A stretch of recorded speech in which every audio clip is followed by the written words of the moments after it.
Hello and welcome to Move the Line, presented by 4for4 Bets. I am Ryan Noonan. It is the week of the draft. I've been told no funny business at the top. We got to jump right into it here. We're going to follow those directions. We're doing a mock draft. We're going to go around the horn. We each have I think we have a veto, and we each get a trade option as well. So we're going to continue to, try to discuss this basically as we shift here as draft fast approaching. Recording this on a Tuesday afternoon, and so we're, 55 hours out or so at this point. We're going to remind everyone, if you want the official plays, 4for4.com/plans. You need the betting subscription, gets you access to everything that we do this upcoming football season. That is going to include all of VR's bets for the season. We were such a rush to get this started that our names were all over the place. I am not Connor Allen. That is not Scott Smith or Vegas Refunds. So that's how much we want to get in here and tell people what we're going to get doing. So anyway, 4for4.com/plans, promo code VR, get all of VR's draft bets for not just the NFL, but for NBA, MLB, NHL, and then you get all of our football stuff this season. All right, guys. Interesting discussions offline before we get going. I'm interested to see where the vetoes are used, where the trades are used. I think that's going to be a very telling part here. I will share my screen and we'll get this in here too. We're going to just jump in. It is Caleb at 1. No one gets a wasted pick on Caleb. That gets tossed in there right away. I believe, Scott, you're good to be first and get us started with obviously a very interesting discussion right now with what's going on at number 2. Yeah, so we've been on the whole Jayden Daniels thing, and we've been going back and forth with whether it be May, whether it be Daniels. Look, from throughout this whole process, I've had some connections close to Jayden Daniels' camp. I've had some other connections here in and around Baton Rouge, and the stuff about JD not wanting to play in Washington or Washington being his last preference as far as where he plays, it's there. The question is trying to reconcile some of the information you have with the Jayden Daniels and local Baton Rouge area information with some other national stuff behind the scenes. I had a family member to family member connection with the Jayden Daniels camp. I shot the shot, and that information, or that phone call, should I say, went to voicemail and has not been answered. So I was waiting as long as I could to try to get some clarity. The last information I got on Jayden Daniels from a member close to his camp was that with all expectations that they have is for him to be drafted number 2.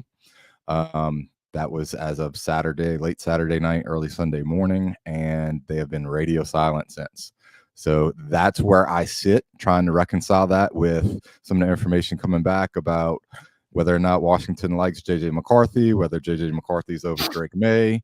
It's been a mess. So as of right now, putting this pick, I'm going with Jayden Daniels. And I will open it up for any vetoes. I mean, I'm not going to veto. If it was my mock, I'm not putting Jayden Daniels at 2, but I'm not going to veto. That's all I'll say. I feel like that's fair. Just for the sake of the mock, yeah. All right, we'll put Jayden Daniels there at 2. Again, very fluid situation. And as Scott kind of summarized there, no new information, and don't worry necessarily about the steam. If it was known, I've had some discussions around this today too. I do feel like if it was known, this would be minus 5,000.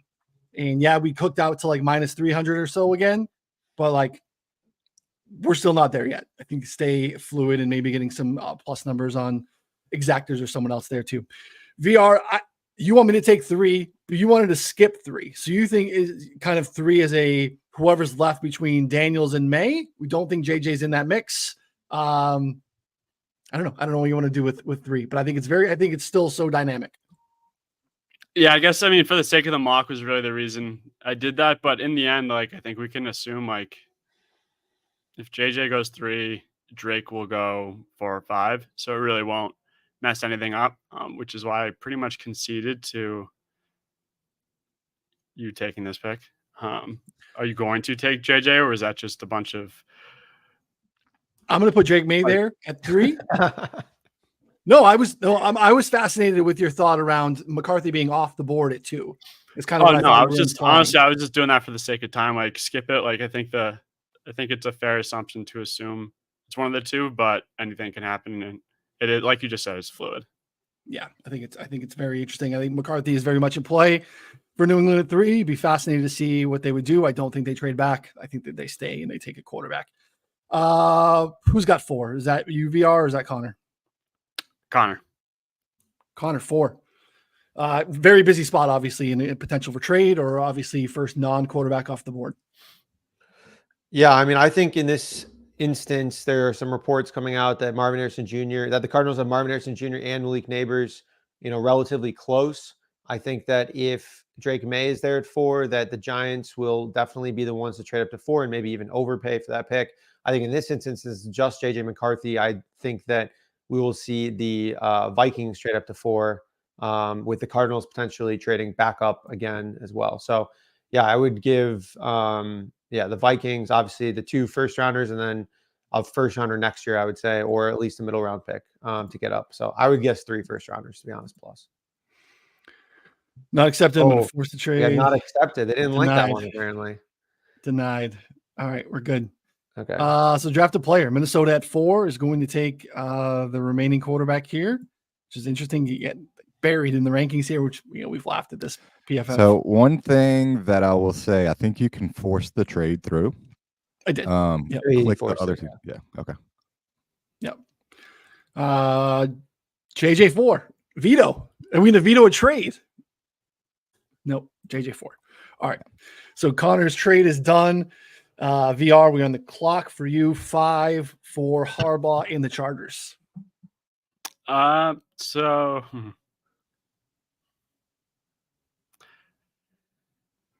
did we do a trade? Oh, we did do the trade. Oh, so okay. All right, so at 5, man, let's go JC Latham. Spice it up. Spicy. JC Wow. Latham. I mean, so like if Talk to me about it. Wait, go up, scroll up. Oh, I'm up. Marvin's still on the board, huh? Go Marvin. Sorry, go Marvin. We're fucking 4 picks in. What are you? How are you lost with who's on the board or not? You're that guy in the fantasy. I was putting my phone on like do not disturb because it's like a million notifications of stupid stuff. VR drafts Patrick Mahomes in the 8th round of his fantasy league. Yeah, Marv. I think right now I'm seeing a lot of more Joe Waltz at 5. I don't know if it's just a bunch of mocks trying to be different from the crowd, which honestly I totally get. But Latham definitely has caught steam. I think it's like if they stay at 5, Marvin, then I guess Latham. I have a Latham 5 ticket, but I think the Latham buzz to the Chargers would be more at 11. It would be crazy for them to not take Marvin here. If I'm splitting hairs, I think the Chargers are more likely to trade back than the Cardinals. And I think like what Connor said, I think the Cardinals trading back would be with the Giants because there was something today about them not wanting to go past 6, which makes total sense because everything we've heard is they love Nabers. So them trading with the Vikings, I feel like is less likely than the Chargers. Okay. Latham 12-1 currently available out there as the first offensive lineman off the board, which is interesting. Yeah, it was like 50-1 yesterday. Yeah, does schematically fit. Oh, first offensive lineman. Yeah, first offensive lineman. Yeah, not 5 overall, but all right. So who's the pick? Marv. Okay. I like that one there too. Connor, 6 to you with the Giants. Quarterbacks off the board. Cool. So I'm gonna go with Odunze here instead of Malik Nabers for a couple of reasons. We've been seeing last few years basically that Joe Shane has leaked nothing, and that everyone, like every year, whoever people thought was just like wrong. And then the latest steam, like there were some rumors of Thibodeau and like everything like down the stretch. I think that we're seeing the same thing here with Odunze kind of late in the process here. So I don't know. I mean, he's just a cleaner prospect than Nabers. I think he's a little bit more well-rounded in a couple areas. Doesn't have any of the off-field concerns. So I like, it's one of those things where I'm just kind of fading the consensus right here because I think that, again, no one knows. And like every single mock draft has been wrong for like 3 years on the Giants. So yeah, I think Odunze makes a lot of sense here. All right. Anyone with a veto? No, definitely not. All right. Scott, back to you. 7 for the Titans. Look, it's been heavily mocked that it's Joe Alt, but I think if the board falls this way, and you know the sources that I have around Baton Rouge, they fully expect that Malik Nabers is gonna be the pick. You know, whether it be to the Giants or whether it be to Arizona. I think under this circumstance, I think that this is a spot when you start saying, is Joe Alt that much better than some of these other offensive tackle prospects? I think I'm going to go trade here, and I think this would be a spot where Arizona would move back up for Nabers. All right. Arizona moving back up for Nabers. We will give, let's see, they get 7. Tennessee gets what? They get 11 and something else. Probably not 11 and 23. That seems rich considering it's not a quarterback. 35. Yeah, right. Yeah, I think 35 makes sense. Okay. Yeah. Just for the sake of it. We're not, I just want to make sure we're not giving up any of the firsts. And with this, I think that like with this, like I think the Jets would be the other one that people might like mock to trading up. But in the end, like the Cardinals are just going to have more ammunition to get up. And they just aren't going to be able to be outbid by someone like the Jets, I don't think. Ton of picks in the top 90 of this draft, and be hard to envision them coming out without one of the 3 receivers. So I agree. Look, we've referenced the Monty Orsafort video from last year. Like, there's something to that. I know that's hard to execute. It takes 2 to tango, but they're willing to do it, and I think that it's okay to. It's hard to mock, but at the same time, like I think they can get executed and get it done. So Nabers there 7. Scott used his trade there as well. I'm on the clock 8 to the Falcons, which I think is pretty interesting. I think this is another spot where trade would have made a lot of sense because, again, jumping to get ahead of the Bears and getting, landing one of these wide receivers makes a lot of sense. Now they're both off the board. I believe that the Falcons have Laiatu Latu as their top defensive end. I feel like it fits a need, and I think they can do that by trading down in certain scenarios. In this case, I think they stay home. They take their guy, and I'm going to go Latu if there are no overrulings here. All right. Perfect. All right. Bears, 9. Connor, take this one. I'll go next. No, this should be a VR thing. What do you think? Well, I'll take it. That's fine. Yeah, okay, so I feel like every mock, like Scott should have this Commanders, and every mock you should have the Bears. So yeah. All right. That's fair. Okay. So I think in this instance, with Odunze off the board, with Nabers off the board, I'm sticking with them going with Jared Verse. I know there's been a bunch of Byron Murphy's team as of late. And honestly, I reached out to my guy again, and he hasn't gotten back to me yet. I mean, this is like 20 minutes ago, so I'll probably have better information later. But it just doesn't even pass the smell test to me. I mean, they drafted Dexter in the 2nd round last year. They drafted with the 1st pick in the 3rd round, another defensive tackle. They signed Andrew Billings, another defensive tackle, to a 2-year deal. They don't have anyone else at edge outside of Montez Sweat. And then Dexter is like 6'4". The other guy is 6'5". And then Billings is a little bit smaller, but again, he wasn't like handpicked by polls. Like picking in Byron Murphy, who's 6 feet, 297, to be a rotational DN, basically just pushing your 2nd and 3rd round picks last year to just like rotate in occasionally, just to me makes no sense. Like that's like, it doesn't pass the smell test at all. And so like, he doesn't match like what they want. He doesn't match like any of the other stuff. And then beyond that, he didn't even have a 30 visit with the Bears too. And the Bears, like with polls, have historically drafted off that too. So like, in my mind, I think this is like 100% a smoke screen. Like, I think this is like, it came out a week and a half before the draft. It's been nonstop pumping from the media. Like, I think that Poles is probably a little pissed that the Darnell Wright stuff got out last year, that like basically everyone had Darnell Wright as like the secondary option for the Bears kind of later in the draft. And so like Verse, meanwhile, racked up a ton of production, is like just basically would come in and be an instant starter along with Sweat. It would make a lot of sense. So anyways, out on Byron Murphy, selling that big time at 9. Again, if things change, you'll know that I heard otherwise. But I'm in on Verse here at 9. I'm like close to vetoing it, but I'm not. Only based off the fact and this is like nightmares from last year. But in this scenario, and like I hate talking like trade backs, but they have 4 picks, and in this scenario, like, trading back and getting him in like the 14, 16 range is probably realistic. It would make a ton of sense. Let's walk through that though. So like, who is someone trading up for in this instance? Brock Bowers, I would say, Joe Alt. Yeah, somebody like the Saints could move up to get Alt. One of these Yeah. other offensive tackle Joe heavy Alt's on the team. board is crazy. I wasn't planning on taking him with the Jets because I didn't realize he was still there. But Like, yeah, Alt makes sense. I don't know if I buy the Bowers, like trading up to pay a tight end already a premium. I mean, how could they not take Alt either? Like, I know They love everyone hates- Braxton, man. Yeah, I mean the surplus that they get from having Braxton on that deal, and you know having Wright last year, like Braxton's been pretty good. Braxton Jones has been pretty good. So like, I just don't. I've always been kind of trying to sell any Bears offensive line stuff here. It just doesn't make sense. Like they spent money on Nate Davis in free agency last year, and then Tevin Jenkins is a second round pick a couple years ago.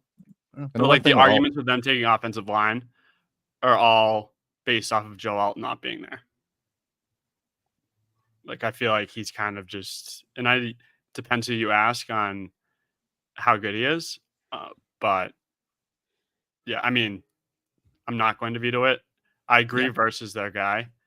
It's just in this scenario, they have 4 picks. They're gonna have 3 left. It's crazy. Yeah. No, I don't hate the trade back idea. Just Connor makes a good point. Like who? Typically it would be one of the premium positions, or in this case too, one of the premium wide receivers. They're all off the Bowers board. would make the most sense for a team trading up, getting ahead of maybe the Jets thinking they might take him. Yeah. But at the same time, like that team's probably the Colts, and Ballard's never traded up. So All right. I agree. Defensive end is a need. I could see it happening later, but for the sake of the mock, we will go verse. It sounds like VR has the board fall to him in a way that makes his pick at 10 pretty easy. What are you going to do here? yeah, so Joe Alt, but in the scenario that he's not there, I'm not buying into Bowers yet, even though I'm starting to get a little bit sweaty in terms of him going there. And from there, like if you asked me a couple of days ago, I would have said Fatano. And then Pauline on Rob Statton's podcast said that Fatano had a red flag. And at first, and I DM'd Statton after, and I was just like, is there anything to this? Because Pauline really just said he had a medical red flag come up on his knee, but I need to follow up on it. And I was like, what the fuck, dude? Like, can we like confirm these types of things before you just throw it out there? And Statton actually like texted his contact at Washington, who he said he trusted a lot, and that person came back saying no issues that he knows of. But then Breer, in his column yesterday, stated that stated that there is a medical red flag, kind of like confirming what Pauline said. But in the context, it says it's more of a long-term thing, like degenerative maybe, than a short-term, which for the Jets, that doesn't really come into play as much for me because really, I think we all know they're in like win now mode. And the guy drafting him, unless they win now, he's probably not going to be there to suffer the consequences of like whatever that long-term thing is. So that is a thing definitely worth monitoring, but like Joe Alt is the obvious pick. They have to. Sliding to 10 seems like unlikely, but I don't hate what we did. I'm necessarily ahead of it. Yeah. So here we are. Joe Alt 10 to the Jets. Titans traded back, still have offensive linemen on the board. Scott, this is you here. What do you want to do with the Titans? Look, the pick that I think would make sense with this situation, even Joe Alt falling off the board, but I start to look at if the Chargers even traded down at this number, like who would possibly be the guy? And I think J.C. Latham makes a lot of sense for both Tennessee and the Chargers should they end up in this spot. Yep, don't hate that at all. Latham, I would veto? have vetoed that if you didn't go Latham. So great work. Love it. You don't think Fashanu is like a left tackle there instead, or do you think J.C. Latham like switches over, or what do you think that looks like? I think that Skoronski Latham. outside. I just think Latham's getting a big push with this last down the stretch, and I think with specifically Fashanu, he's everything you hear about is he's a little bit weak as far as like the run game goes, and I just don't think that is something that fits in with Callahan the way he wants to run his offensive line. Baby hands too, right? Fashanu has like very, very tiny hands for a man his size, apparently. All right.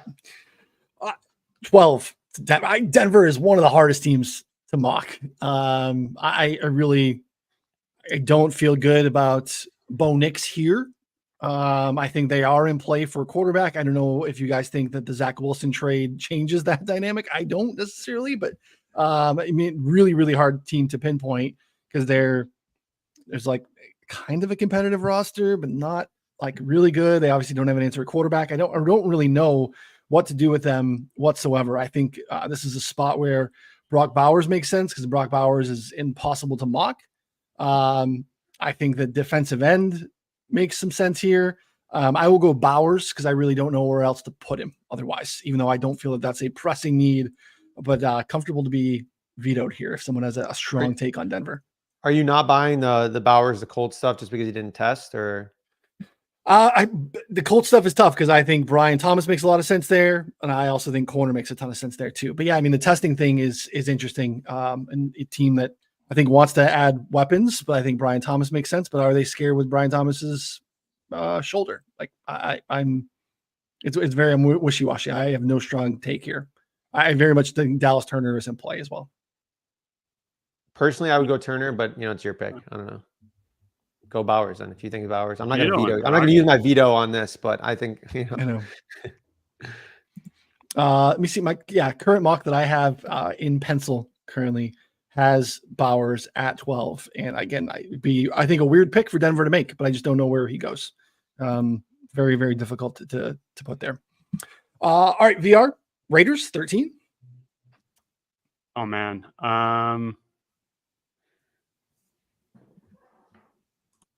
Can you go? I'm going to say Fuaga. For me, like I'm not going to go the QB route. Penix is definitely starting to feel a little bit more convincing, but like just not here, maybe later. And with those two guys off the board, I think offensive line is just the most likely candidate. It was either Fuaga or Arnold, but I'm going to go with Fuaga. He's smaller, versatility, right tackle. I just think he's not going to go. I think this is his the latest he can go. All right, everyone good with that? Right tackle fits in there next to Colton Miller on the opposite side. All right, Fuaga there. Connor 14. Saints feels like kind of an easy one, maybe even a middling option here. Yeah, this is a Fashanu, right? Yeah. You got to scroll for a little while. Yeah, there you go. Yeah, I don't know. They need a left tackle. He's been pegged there everywhere. We played some over 13.5. You know, I think the VR was interested in playing under 14.5. I think that's fine as well. Again, I think 14 just seems like a very, very, very likely option. I wouldn't lay a ton of juice either way, to be honest. Yep. Any vetoes? Cool. Shanu there. 14. All right, back to you, Scott. Colts at 15. Yeah, I think look, it's rough right here. Having Dallas Turner drop down this far. But specifically the two players that I've been hearing connected with the Colts the most is going to be Quinyon Mitchell and Brian Thomas Jr. There's some rumors out there even that it could be Colts in a trade down for Brian Thomas Jr. So what I'm going to kind of go with is, since Brian Thomas does indeed have the injury, I'm going to go with Quinyon Mitchell here at 15 to the Colts. I think he's in play. I think Brian Thomas is in play, and I think there's some Brock Bowers sweat that you can get there. But based on the way this is going, I'm going to go with Quinyon Mitchell. All right, Quinyon Mitchell. Any vetoes? Nope. All right.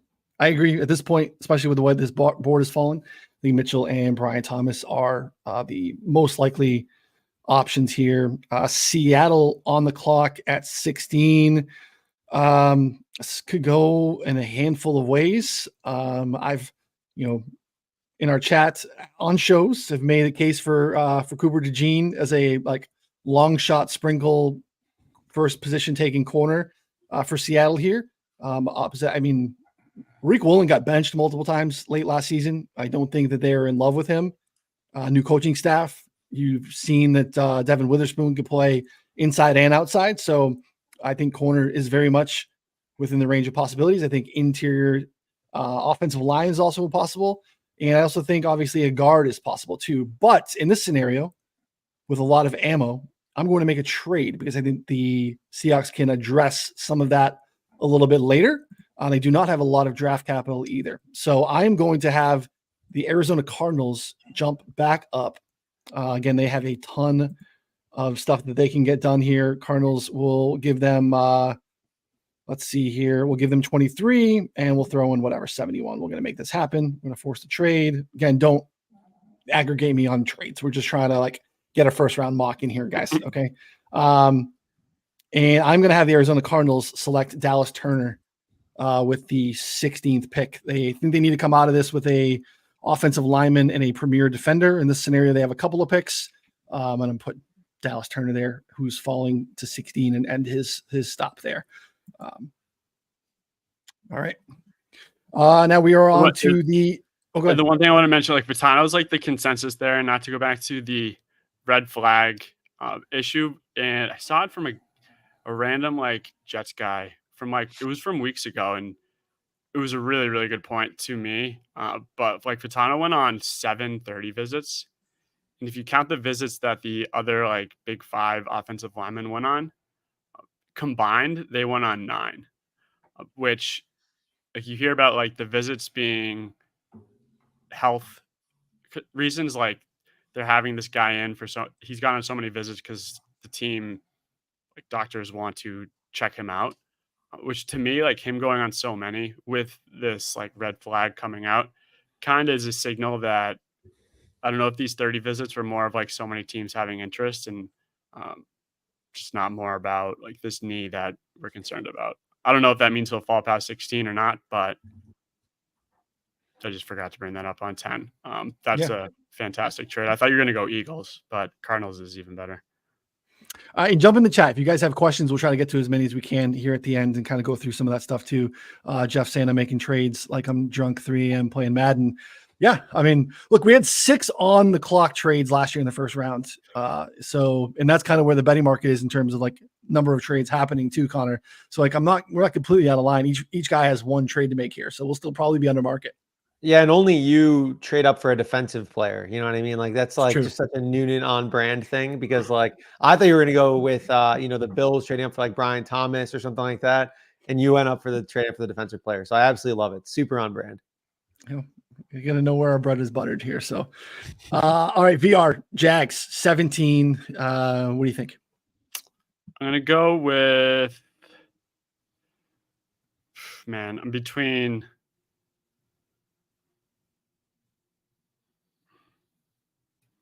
I'll go Cooper DeJean. Spice it up. Over Tyrion Arnold. Corner. I think it's definitely corner. I agree. I really wanted the Bengals pick, but I think it's Arnold. Or did you actually go Arnold? I think it's corner. Don't know who. Actually, go Kool-Aid. Yeah, what about Kool-Aid? Yeah, Kool-Aid. Totally forgot about him.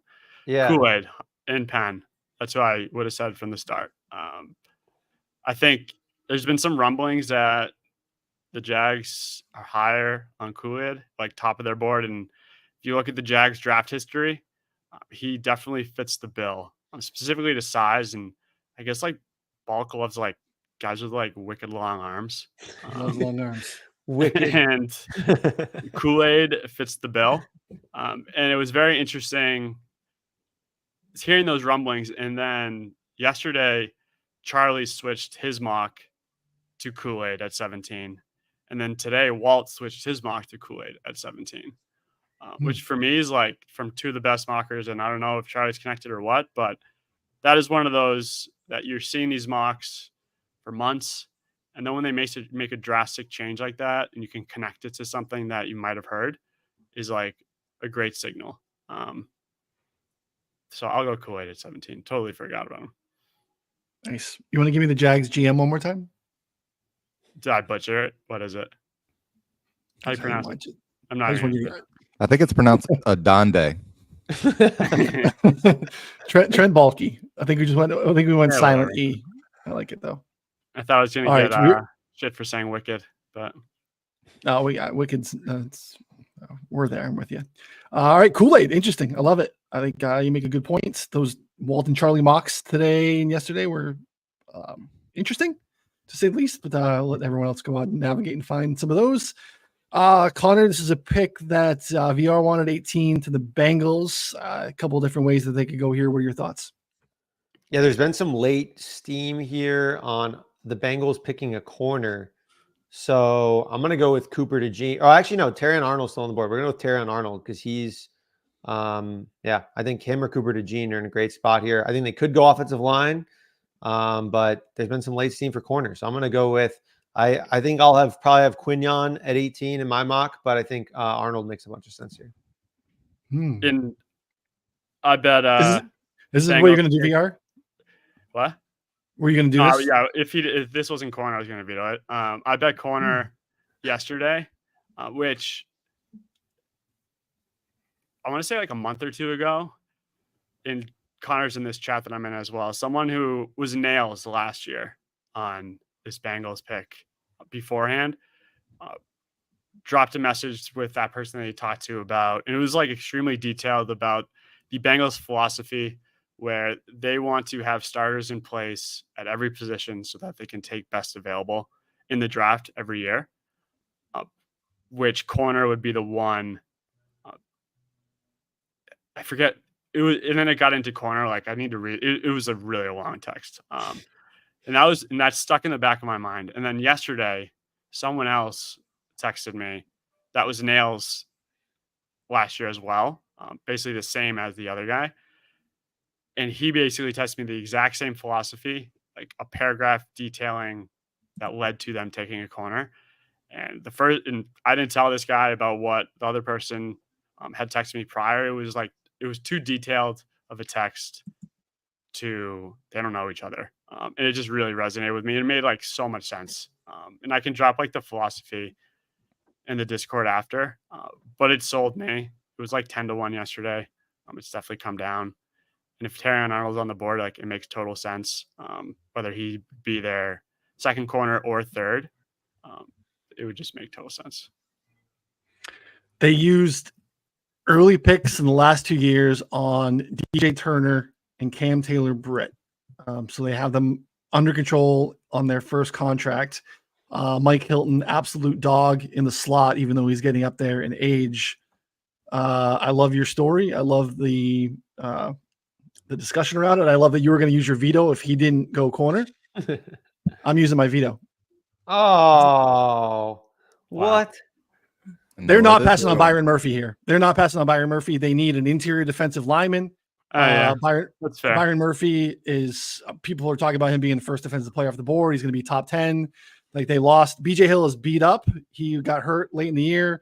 They lost DJ Reader in free agency. They signed Sheldon Rankins, who's up there a little bit. Like they need interior defensive line, and Byron Murphy is an ascending prospect. So, for which I'm fine with for under 18.5, but then it's like, I might double veto now and go Bowers. He's off the board. Bowers is off. Yeah, he's off the board. I took him at 12. Yeah, you went 12. It's so hard. Reluctantly.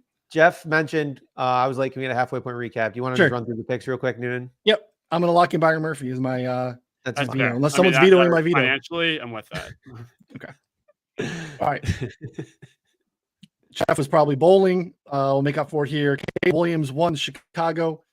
Jayden Daniels reluctantly number 2 here to Washington. Drake May reluctantly 3 to New England.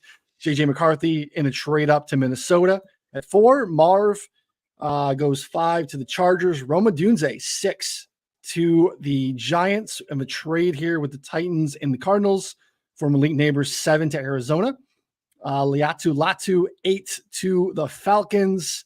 Jared Verse, 9 to the Bears. Joe Alt falls all the way to the Jets at 10. JC Latham, right tackle there at 11 in a trade with the Minnesota Vikings that we just kind of talked about.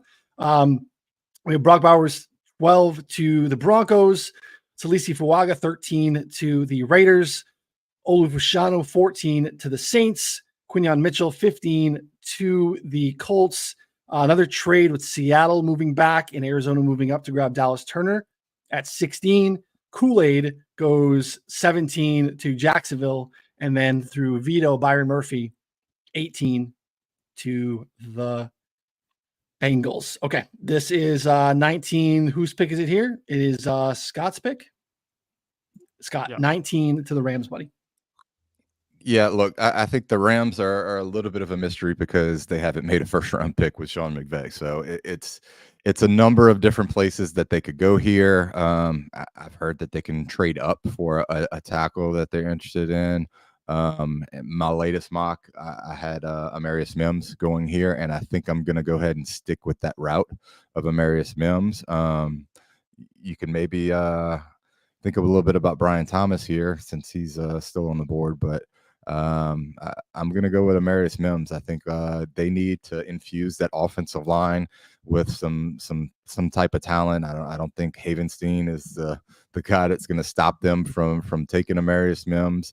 And a lot of people fawn over his tape, his length, his size, and just what he is as a specimen. The biggest knock on him is he just doesn't have a whole lot of games played or games started there in college. But look, he dominated this past season against the SEC competition. I think he's a guy that you're going to see kind of in this range, and I think he's somebody that the Rams would be interested in.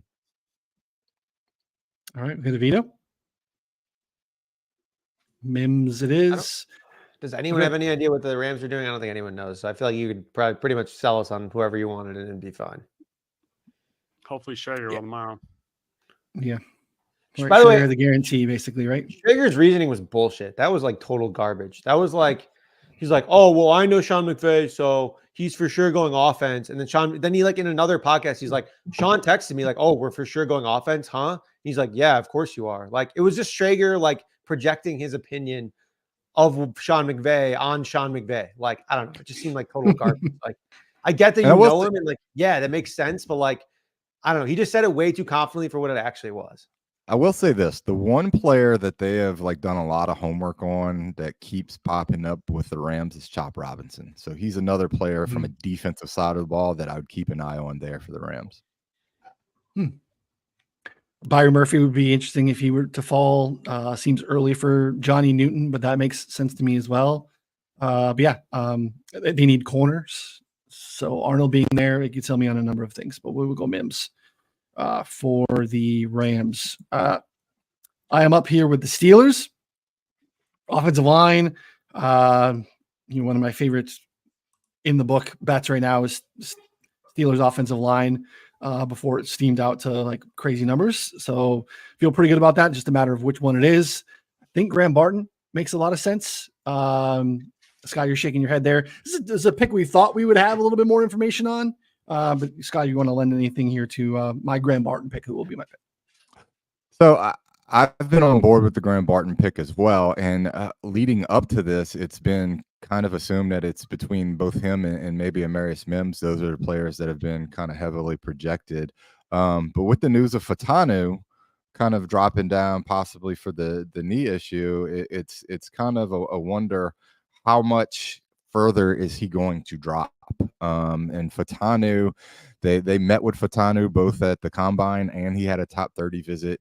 I think recently Tony Pauline on one of his shows, he mentioned the fit with Fatanu to Pittsburgh and kind of had a little bit of a bridge there. So I think Barton is a sound choice, provided that Fatanu is off the board. The question is, we just don't know how much about that injury. And I think they both have the versatility to play multiple positions. So I think that in general, both of those players would fit what we're hearing that they're looking for. It's just if the knee injury isn't severe and they're not concerned about it, Fatanu is generally thought of to be a higher ranked player from evaluation experts. That's my only pushback. Hayden Winks had a really good point yesterday on their like mock draft thing with Underdog, and I don't know how I missed this with Jeremiah, but Jeremiah, I guess, made a point about him knowing of one specific team that has Fatano graded out as a center, and the Steelers have brought in all their 30 visits have been centers, and if that one specific team is the Steelers, and they're the team that thinks he can be the center, and he's there, that would make a ton of sense. Like, I thought that was a really good point by him. And I actually looked up the quote to like just confirm that Jeremiah said it. And yeah, he said there's one specific team and only one team that thinks he's a center. So interesting. Yeah, I like it. I think it's a good discussion point. I think Scott makes really good points. I don't think Fatanu will last much longer on the board, but I'm going to go Graham Barton here. And I think Fatanu could make a ton of sense as well. VR Miami 21. I'm gonna go with Fatano at 21. I think it's definitely a need. As you can see in the team needs in the top right, tackle guard, he can play either or. Makes a ton of sense. Massive need. Any vetoes? You have vetoes and trades available still. All right. Tanu there. Connor, 22. Philadelphia Eagles. I mean, this is an immaculate spot for the Eagles the way this board broke. Got Cooper DeJean and Terrion Arnold both still on the board at 22. Yep. I don't personally know how they rank out. I know that there was some Cooper DeJean buzz, but I think that was kind of assuming that Arnold was off the board. I don't know. I don't know. Let's go Arnold. That's fine. I do think the corners position need. There's been some offensive line rumblings, but again, the way this board kind of shook out, I think the corners left are way better than the offensive lineman left.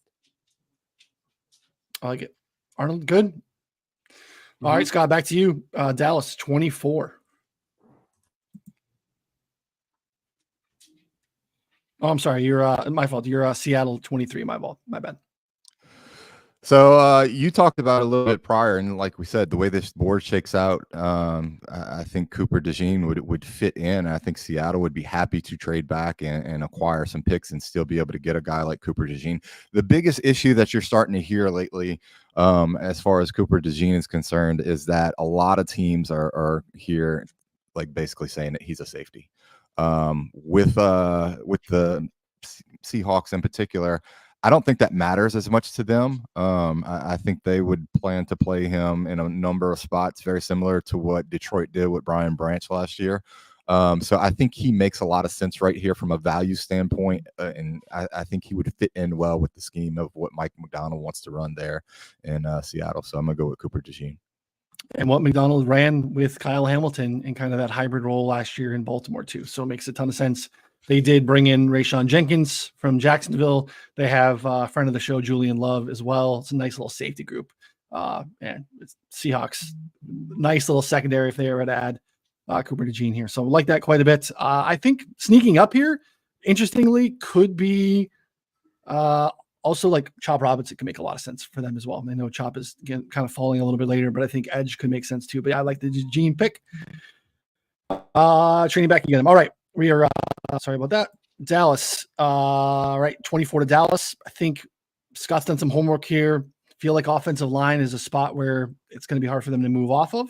Let's see how the board is available in terms of offensive linemen still stacking up here. I think there are some options here. I will go with Tyler Guyton here, offensive lineman from Oklahoma to Dallas. Anyone have any vetoes? Thoughts? Nope. They need a tackle. All right. VR 25, Green Bay Packers. I would say this is kind of like worst case scenario in terms of guys we think they're going to take not being there. Scroll down a little. I would probably gets hard because they're so normally it would be not Jalen Polk's on the board, by the way. Okay. I'm going to go with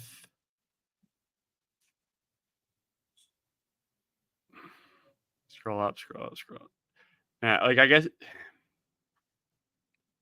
It's tough. It is tough.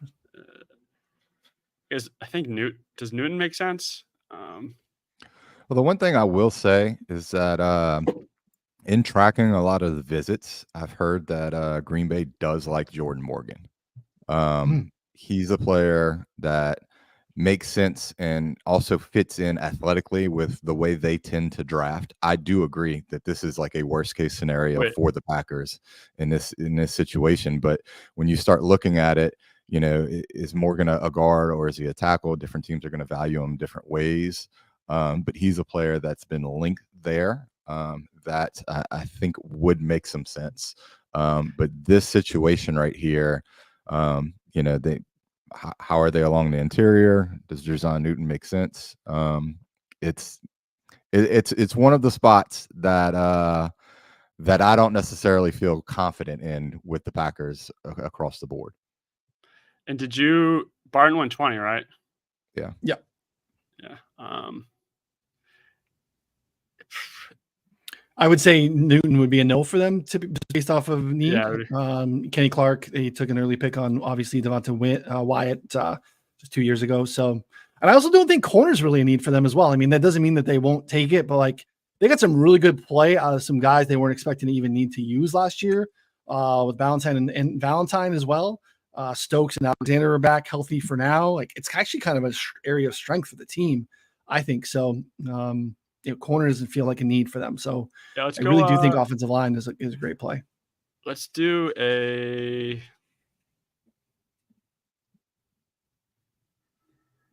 I was going to do a trade just to get out of this pick because honestly I have no idea.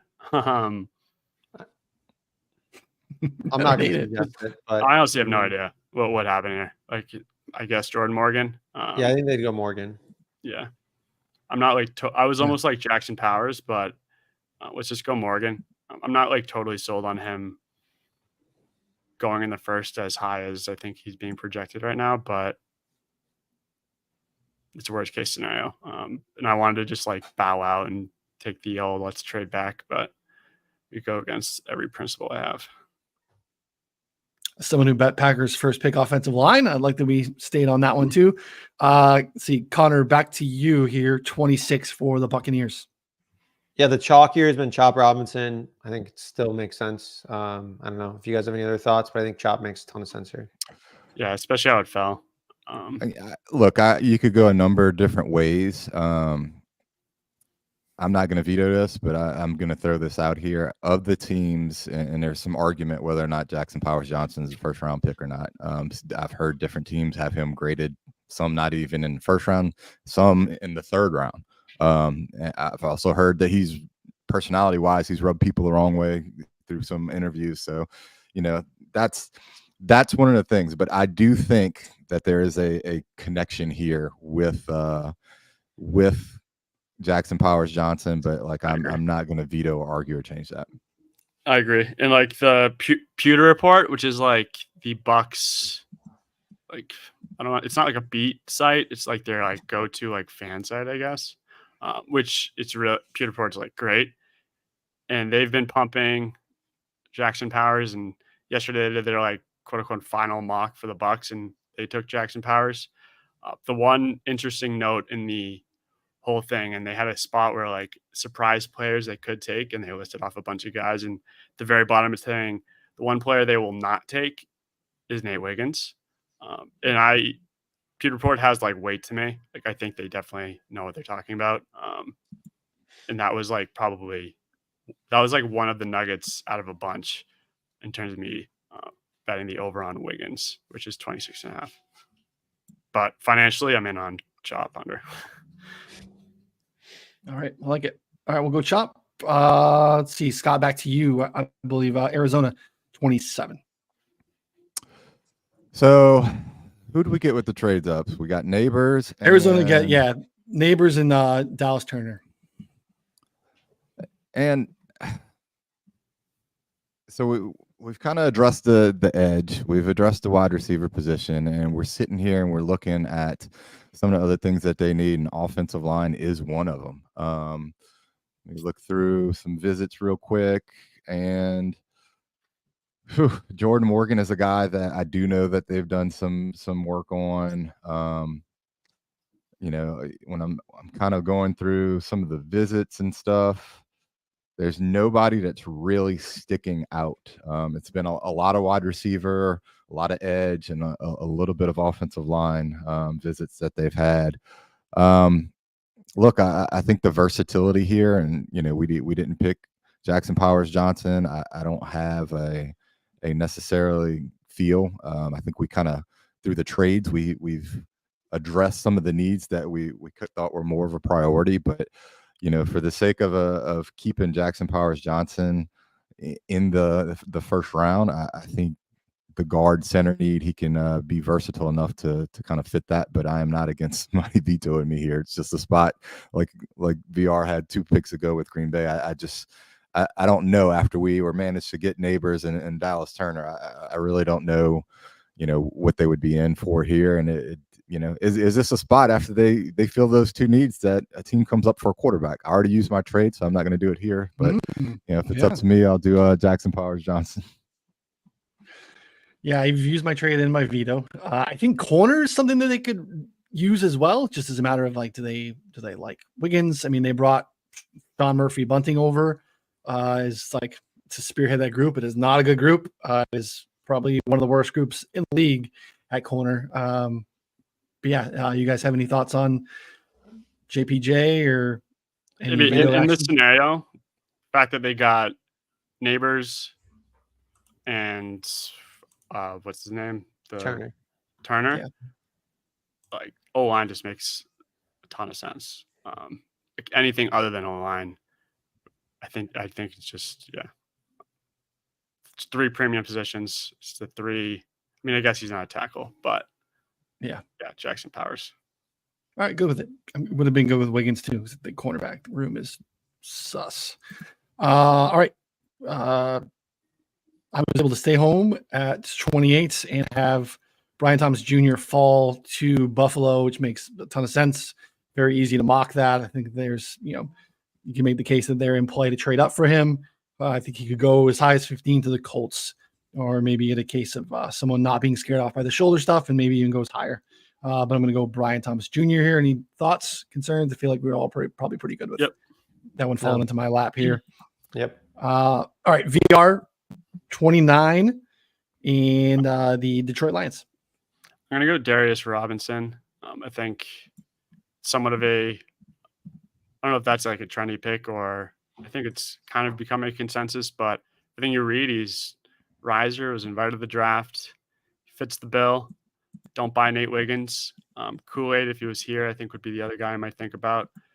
But Darius Robinson, I mean, his over-under is literally 28.5. So this would be an over.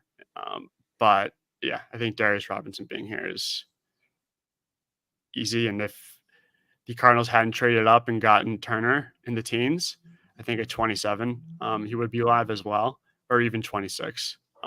But yeah, I'll go Darius Robinson. Good. Any vetoes? Thoughts? Nope. All right. Connor Allen, pick 30, Baltimore Ravens.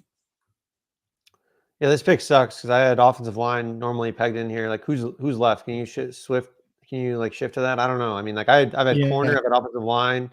I mean, I don't think that they would go Nate Wiggins, right? I mean, Kingsley at tackle. Rosengartner, I don't know if you're familiar with his game. He's ascending maybe. Interior Patrick offensive Paul's, lineman as well. You would have, Patrick Paul. He's going the first round, we've heard. Look, I've also heard that the Ravens aren't necessarily tied to this pick, and that if the board doesn't fall away, they're willing to move out of the first round. Do the Raiders or does Denver come up here? Is this a quarterback spot where you get a trade back in? I think it's possible, especially if the board were to fall this way. It's just kind of my thoughts. I already used my trade, so I can't use it again, but I would have like the Panthers or someone trading up to get A.D. Mitchell here probably at this point. I refuse to put Penix or Bo Nix in the first round. So that's just, I'm sticking to my guns there as well. There's a few things, and that's one of them. So I don't know. I mean, can I like pass? Can I give the pick to someone else? Is that like a, I mean, you make a trade with VR for his trade. What? You trade with VR for his trade. Yeah, I struggled through the Packers pick. Like, make the pick. You gotta. I'm saving my veto. So. Christ. All right. I mean, edge would make a lot of sense for them as well. There just isn't one of those dudes here either. So to Scott's point, like they just board did not fall for them like all it right, typically pick does. Pick the Paul guy, whatever. I mean, he's got some first round hype. I mean, it's just, yeah, whatever. You're gonna have to scroll for like an hour. Hmm. This is one of the Paul brothers. Patrick Paul, currently ranked 101st. I mean, there's just no shot this guy's going in the first round. Put Sua Mattia or whatever it is. Put him. He at least has a chance to go in the first round. This guy's not going in the first round. Jeremiah's top 50. He had he had Kingsley.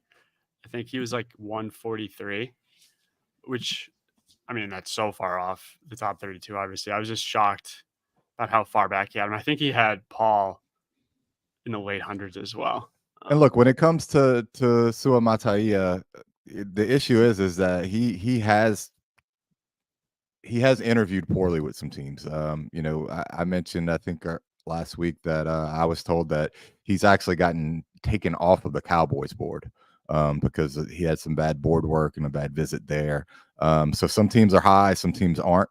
I've continuously heard him there to the Chiefs at 32. I have not gotten any semblance of him going to Baltimore. But let me just double check. Yeah, no visit that I tracked. Or a visit specific team typically? Are they? Look, specifically there, let the board fall to you, and they snatch up whatever talent has fallen or dropped. One player that they do have a top 30 visit with that is a little bit interesting is Xavier Worthy, but I think it's a little bit redundant with Zay Flowers from last year. Okay. All right. I'm finalizing this here. They're taking AD Mitchell. I don't care if it's redundant. They're just taking him. Their wide receiver. This is mostly Rashad Bateman blows. I mean, he's not good. So, like, I mean, they could very easily draft a wide receiver. They don't need, like Zay Flowers and Mark Andrews' old ass is not going to, cut it the whole year. All right. AD Mitchell. Where are we at now? Scott, back to you. Niners, 31st. Yeah, I'm going to go Jayden Newton. I think he makes a lot of sense along the interior. He's a guy that I feel pretty solid about getting into the first round. I'm going to go with him.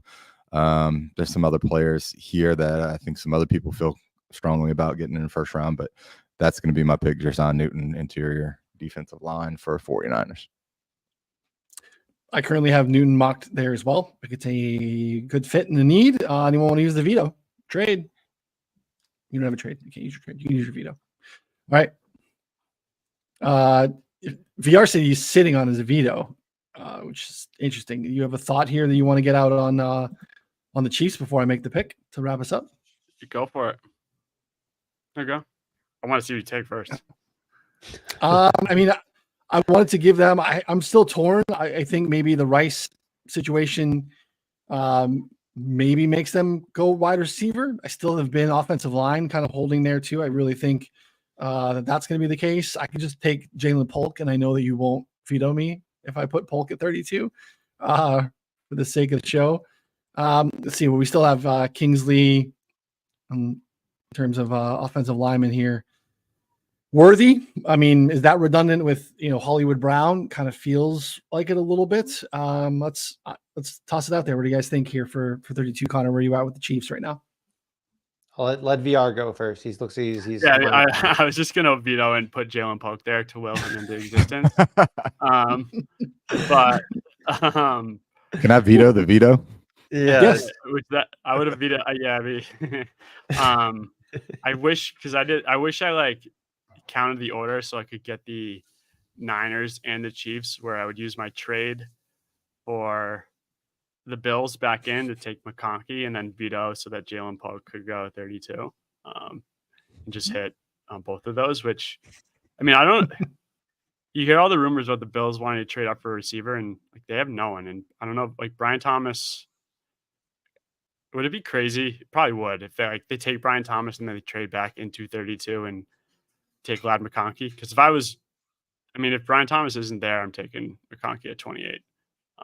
But yeah, I was just going to veto Dalen Polk. Other than that, I had no real valuable insights into it other than wanting that bet to hit.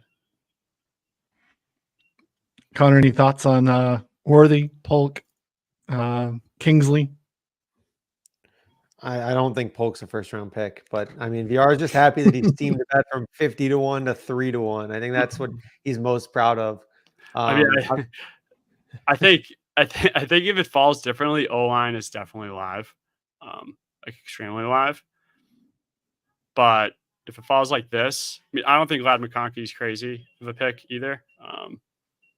But I like Lad McConkey a lot. Yeah, I think McConkey would be a great pick good. at 32. Even if right. Rice wasn't an issue, I think it'd still be a great pick. I'll go Lad. I like consensus to wrap it up. Interested to see what happens there. I think they're in a nice spot for teams to trade back up to. I do think I don't know. I think you get that. I think Eager's done a good job explaining this. The surplus with the new CBA is more beneficial for teams to trade back in and lock in offensive linemen versus say quarterbacks like it was in years past. You have to pay that quarterback an exorbitant amount of money in that fifth year, even if they didn't do anything, if you kind of opt into that last year. So the surplus to be gained comes for an offensive lineman that's earned that fifth year, typically compared to an average offensive lineman. So here we are in closing. I'm not going to read it off for you. If you're watching on YouTube, you can see it. If you're listening in a podcast form, try to do this as best you can to make it podcast listen for you. Check out the YouTube page on 4for4 Bets.